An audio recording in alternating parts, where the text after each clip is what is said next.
In this video, I will show you how to create a new workspace in Trello.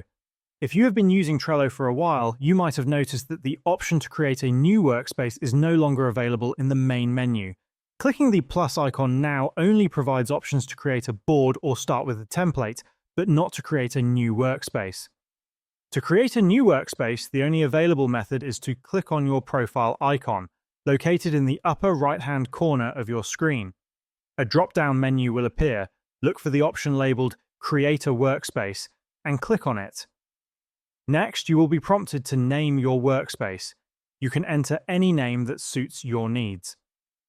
Additionally, you have the option to select a workspace type and add a description if necessary.